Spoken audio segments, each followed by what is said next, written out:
Okay, now we've discussed the religious method and how long it's had to perfect itself through trial and error. I've just been thinking, and most of it is inspired by my previous talks, and some of it by a few atheists. I was looking at one atheist that was saying, you know what, religion appears to have been man made. Yeah? It's as if one culture copied from the culture that conquered it, then that culture copied from the culture that conquered it, and so forth. So that's like a trial and error, a way of getting to know the Almighty better from just knowing what works and what doesn't work. Then we reach the point where Christ comes. And I think that was the last stage in development because everything after that appeared to be um, from a cynic point of view. Yeah? Where the Zoroastrians said they could predict when the Christ consciousness comes, and then a man appears to have said, well, you know, um, that's just bullshit because we can tell you that any man is the Christ consciousness. How are you going to know? I mean, then we can say that the religious method still needs to answer that one. It's still not perfect. Um, so after Christ, there were many attempts by man to just say that anyone is the chosen one. Yeah, they went to Arabia, they chose one. They went to Germany, Martin Luther, they chose one. They went to England, Henry VIII, they chose one. And these became people that started up their own religions, if you like. Yeah, there were supposed to be Christian denominations, not all of them saw it that way. um, so a man decided that, uh, the Christ consciousness is arbitrary, it could be any man. I could tell you that that guy there is the Christ conscious and then make him become, well, put all my backing behind him and force him upon you and you can't do nothing about it. Yeah? So that bit there, if you're practicing the religious method, how do you deal with that? Maybe it's the application that's wrong because like if you're um, aligned with the Christ or the Most High, you appear to have been born in a sweet spot. Because if you look at my nature, yeah, I'm a man who can't see into another human being's consciousness, but I know that other human beings, their consciousness can see into mine. What I don't understand is how comes they haven't taken me out yet? Because we're all competing, but I have such a disadvantage. How come they haven't taken me out yet?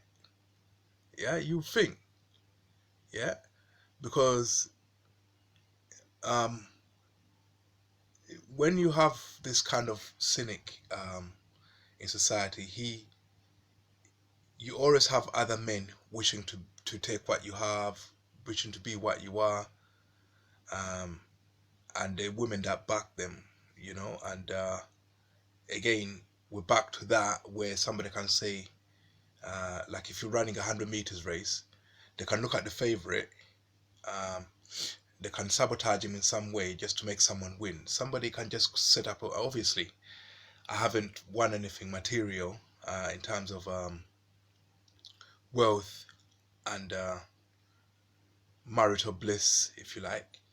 But maybe again, that's a greater understanding of the Christ because people like that, all they're interested in is the wealth and influence.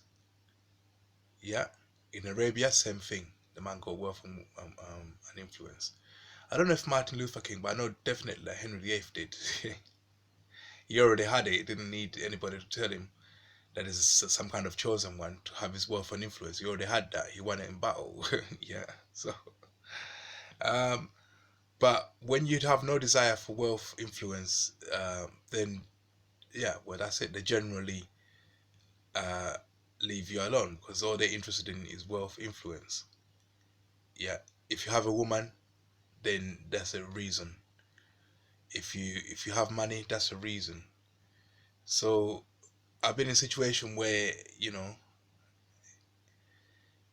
again, it's the wisdom of Christ, because I've been in a situation where even having a bed will make other people jealous enough to want to attack you. Yeah, where one woman will say, well, uh, you know, my man doesn't have a bed. I'm gonna get all these guys in the place to get your bed from you to get to give it to him. Yeah, so you have to learn. Yeah, what again? I did that consciously. Yeah, I decided not to get a bed. I just had a mattress and slept on the floor, but consciously. Yeah, and I was generally left alone. Yeah. But then I realized, hold on, so this is what religious people mean when they say you have to lose all desire for material wealth, influence, and, and political influence. Yeah, because you have these are the reasons that people will gang up on you for. Yeah, so you just concentrate on the path to the Almighty. So I suppose my intellect has had something to do with it, but it's hard to believe. I can't neutralize the whole world. There must be. I'm not that intelligent. The wisest thing for man to realize is that you don't know nothing at all. So there must be an Almighty, because there's no way you can explain me surviving with that disadvantage. I can't see into people's minds, and they can't see into mine, and I still, how did I survive? Yeah, I'm over 40 years of age now. How the hell did I survive? The fact that I've survived with that disadvantage for over 40 years, there must be an Almighty. I don't care. I don't care what anyone says. They can blatantly see what I'm thinking in my head. Yeah, and they're reacting upon it, and sometimes they show me that they're reacting upon it. Yeah, and some of them go crying to women that, whenever I have success in my life, somebody goes and cries to a woman, and the woman rushes up in a bunch of mans, yeah, to come for me. Yeah, but there must be an Almighty man. There must be. There's no way you can explain a man who you can't. You're meek. You can't see into anyone's mind. They can all see into yours, and they haven't taken you out. How come? Yeah, that's impossible. Yeah, there must be an Almighty guiding me. That's all I'm saying.